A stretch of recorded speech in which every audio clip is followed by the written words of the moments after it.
kami tidak menurunkan Al-Quran kepadamu wahai Muhammad agar kamu menjadi susah. Turun Al-Quran ini bukan untuk kamu susah, tapi malah dapat petunjuk, tetapi sebagai peringatan bagi orang yang takut kepada Allah, yaitu diturunkan dari Allah yang telah menciptakan bumi dan langit yang tinggi.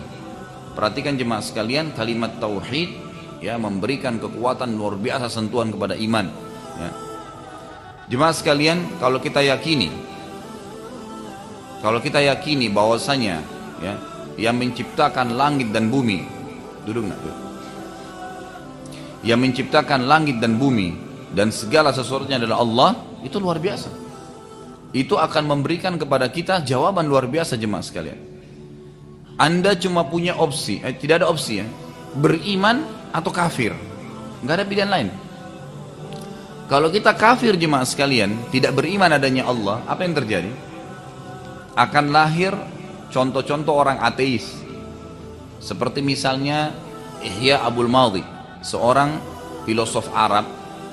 Dia pernah bilang begini jemaah sekalian dalam syairnya, selama dia hidup nolak ada Tuhan, nggak ada Tuhan, nggak usah namanya Allah, Tuhan aja nggak ada. Dia selalu tulis syair-syair tolak adanya Tuhan. Terakhir sebelum dia meninggal, di ranjang kematiannya dia mengatakan apa? Jitu wala adri min aina jitu. Saya lahir di muka bumi ini sampai saya mau mati sekarang di ranjang ini, saya tidak tahu dari mana asal saya. Dia bingung. Ini contoh orang yang tidak beriman. Lalu dia mengatakan, fa absartu amami tariq masyaitu syi'tu am abaitu. Lalu saya temukan di depan mata saya ada sebuah jalan, ada sebuah sistem pada saat saya lahir sampai saya mau meninggal ini, saya harus menerimanya, saya mau atau saya tidak mau. Lahir, ini ibu saya, ini ayah saya. Nggak ada opsi. Bapak ibu bisa milih nggak? Saya nggak mau ibu ini, nggak mau ayah ini. Nggak bisa. Harus itu, nggak bisa tidak. Kemudian jenis kelamin kita, laki-laki perempuan, nggak bisa milih. Saya nggak mau laki-laki, saya nggak mau perempuan. Orang yang bangkang jadi banci. Yang mau keluar dari fitrahnya, jadi nggak normal, gitu kan? Kemudian anak-anak, bayi, anak-anak, remaja, tua, meninggal. Ada sebuah sistem. Mau tidak mau. Kalau orang tua tidak mau menerima masa-masa tuanya, dia akan menjadi ABG tua. Ini bukan lagu ya. Saya tidak sengaja mengucapkan itu. Jadi saya alhamdulillah tidak pernah dengarkan ke situ-situ. Tapi di sini jemaah sekalian, kalau orang tidak bisa menerima proses itu, ada orang yang begitu remaja, dia nggak bisa terima proses dia jadi dari anak-anak, maka yang terjadi apa? Yang terjadi dia terus kekanak-kanakan pada saat dia remaja. Bahkan ada orang berumah tangga tetap seperti anak-anak, karena dia nggak bisa menerima prosesi itu. Ada proses yang harus, sistem yang harus dilalui.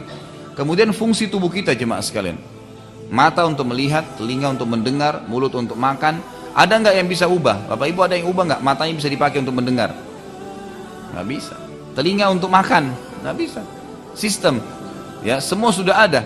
Dia bilang saya dapat di depan mata saya sebuah sistem, saya harus lalui, mau atau tidak mau. Oksigen dihirup, coba tutup hidung kita nggak bernafas, mati.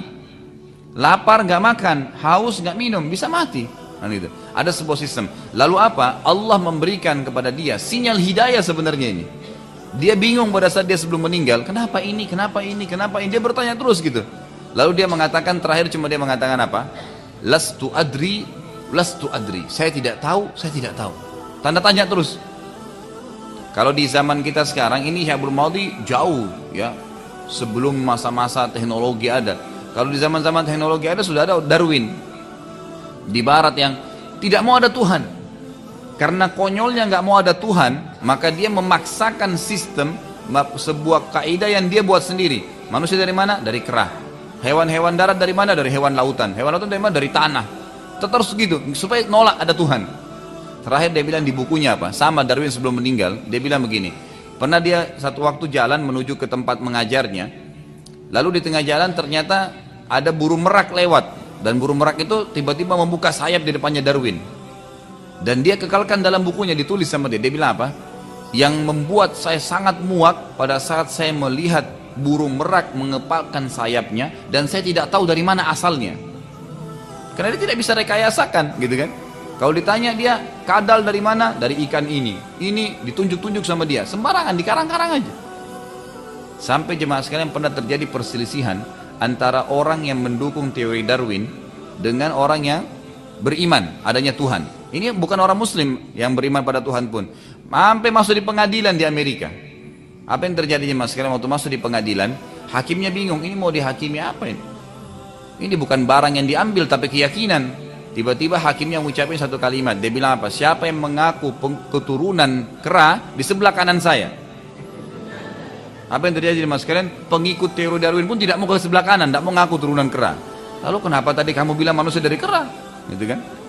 Contoh ya, ini contoh-contoh saja. Ini orang-orang yang tidak beriman kepada Allah SWT, tidak beriman ada Tuhan. Coba kalau kita balik, kalau kita beriman, tadi itu orang tidak beriman, kalau kita beriman kepada Allah, apa yang terjadi?